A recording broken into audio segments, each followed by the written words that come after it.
ശ്രീരാമന്റെ മഹത്വത്തിൽ ആകൃഷ്ടരായി പക്ഷം ചേരുകയും അത്തരത്തിൽ വിശുദ്ധരാവുകയും ചെയ്ത ചില കഥാപാത്രങ്ങളുണ്ട് രാമായണത്തിൽ. ഹനുമാൻ, ജടായു, വിഭീഷണൻ എന്നിങ്ങനെ നീളുന്നു ആ നിര. നമുക്കും പ്രവേശിക്കാം ആ ആകർഷണ വലയത്തിലേക്ക് രാമനാമ ശ്രവണത്തിലൂടെ. ശ്രീരാമ രാമ രാമ ശ്രീരാമചന്ദ്ര ജയ, ശ്രീരാമ രാമ രാമ ശ്രീരാമഭദ്ര ജയ, ശ്രീരാമ രാമ രാമ സീതാഭിരാമ രാമ, ശ്രീരാമ രാമ രാമ ലോകാഭിരാമ ജയ. രാമനും രാവണനും നേരെ നേരെ നിന്നുള്ള യുദ്ധമാണ് ഇനി നമ്മൾ കാണുവാൻ പോകുന്നത്. എത്ര നിശാചരരുണ്ടു വന്നെറ്റതിങ്ങത്ര രാമന്മാരുണ്ടെന്നതൂ പോലെ രാമമയമായി ചമഞ്ഞിതു സംഗ്രാമഭൂമിയും എന്തൊരു വൈഭവം അന്നേരം എന്നോട് തന്നെ പോരുന്നിതു രാഘവ, എന്നോട് തന്നെ പോരുന്നിതു രാഘവൻ എന്നു തോന്നി രജനീചരർക്കൊക്കവേ. ദ്വാദശ നാഴിക നേരം ഒരുപോലെ യാതുധാനാവളിയോടു രഘുത്തമൻ അസ്ത്രം വരിഷ്ഠിച്ച നേരമാർക്കോ തത്ര ചിത്തേ തിരിച്ചറിയായതില്ലേതുമേ. വാസരരാത്രി നിശാചര വാനരമേദിനി വാരിതി ശൈലവനങ്ങളും ഭേദമില്ലാതെ ശരങ്ങൾ നിറഞ്ഞിതു മേധൂരന്മാരായ രാക്ഷസവീരരും ആനയും തേരും കുതിരയും കാലാളും വീണു മരിച്ചു നിറഞ്ഞിതു പൊർക്കളം. കാളിയും കൂളികളും കബന്ധങ്ങളും കാളിനിഷേധിനിയും പിശാചങ്ങളും നായും നരിയും കഴുകുകൾ കാകങ്ങൾ പേയും പെരുത്തു ഭയങ്കരമമ്പണ്ണൻ രാമചാപത്തിൻ മണിതൻ നിനാദവും വ്യോമമാർഗെ തുടരെ തുടരെ കേട്ടു.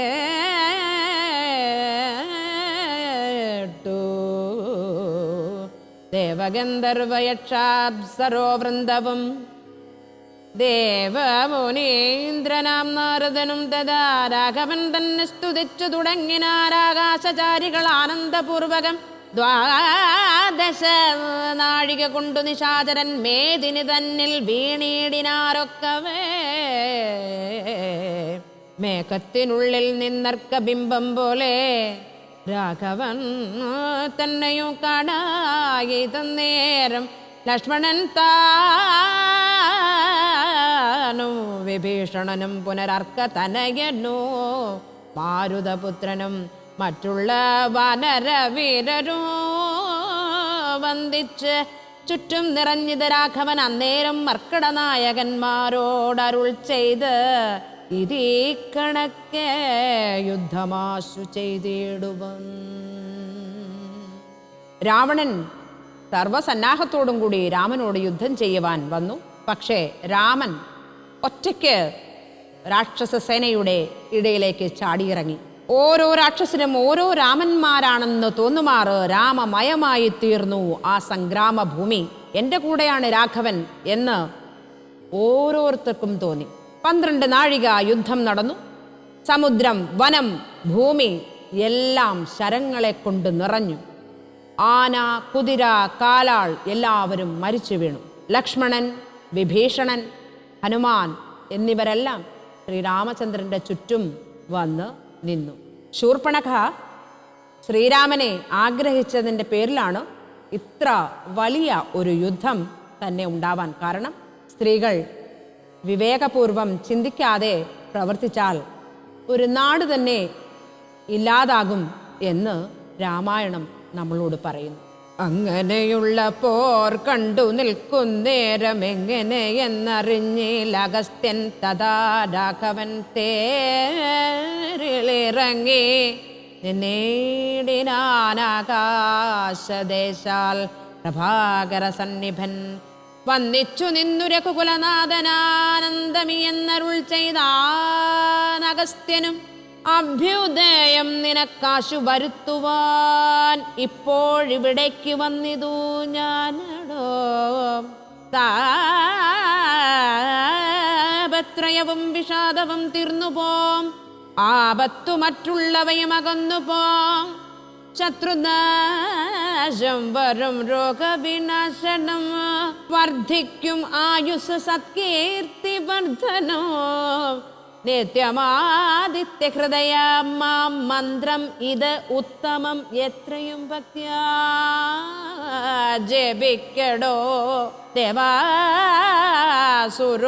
രഗചാരണ കിന്നരതാപസ ഗുഹ്യകയക്ഷരക്ഷോഭുത കിം പുരുഷാപ്സരോ മാനുഷാദ്യന്മാരും സമ്പ്രതി സൂര്യനെ തന്നെ ഭജിപ്പതു.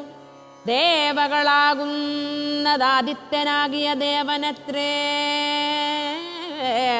14 ലോകങ്ങളും രക്ഷിപ്പതും നിജരശ്മികൾ കൊണ്ടവൻ ഭക്ഷിപ്പതും അവൻ കൽപ്പകാലാന്തരേ.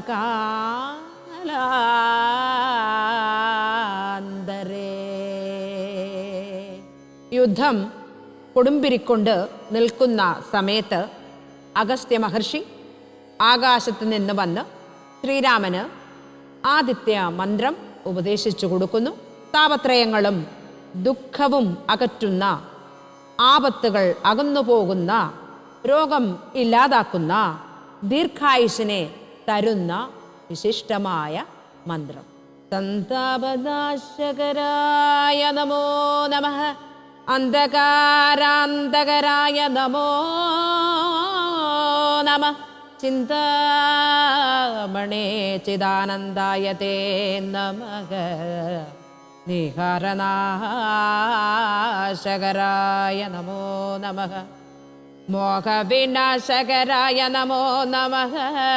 ശാന്തായ രൗദ്രായ സൗമ്യായ ഘോരായ കാന്തിമതാം കാന്തിരൂപായ തേ നമഃ. സ്ഥാവരജംഗമാചാര്യായ തേ നമോ. ദേവായ വിശ്വൈക സാക്ഷിണേ നമഃ. സത്വപ്രധാനായ തത്വായ തേ നമഃ. സത്യസ്വരൂപായ നിത്യോ നമോ നമഃ. യുദ്ധം ആദിത്യഹൃദയം ജപിച്ചു നീ ശത്രുക്ഷയം വരുത്തിയിടുക സത്വരം. ചിത്തം തെളിഞ്ഞഗസ്ത്യോക്തി കേട്ടെത്രയും ഭക്തി വർദ്ധിച്ചു കാകുസ്തനും കൂപ്പിനാൻ. പിന്നെ വിമാനവുമേറി മഹാമുനി ചെന്ന് വീണാധരോ ബാന്തേ മരുവിന. ദുഃഖത്തെ ഇല്ലാതാക്കുന്ന, മനസ്സിനാനന്ദം നൽകുന്ന, നശിപ്പിക്കുന്ന, അജ്ഞതയെ അകറ്റുന്ന, കാന്തിപൂരം നിറഞ്ഞ സ്ഥാവര ജംഗമങ്ങൾക്കും ആചാര്യനായ വിശ്വസാക്ഷിയായ സത്യസ്വരൂപനായ അങ്ങേക്കു നിത്യം നമസ്കാരം. അഗസ്ത്യോക്തി കേട്ട് ശുദ്ധനായ കാകുൽസ്ഥൻ നിറഞ്ഞ ഭക്തിയോടെ കൈകൂപ്പി അഗസ്ത്യമുനി തിരിച്ച് നാരദന്റെ അടുത്തേക്ക് പോയി. ശ്രീരാമചന്ദ്ര കൃപാലോ ഭജമന ഹരണഭാവഭയദാരുണം. നവകഞ്ചലോചന കഞ്ചമുഖകര കഞ്ചപാദ കഞ്ചാരുണം. ശ്രീരാമ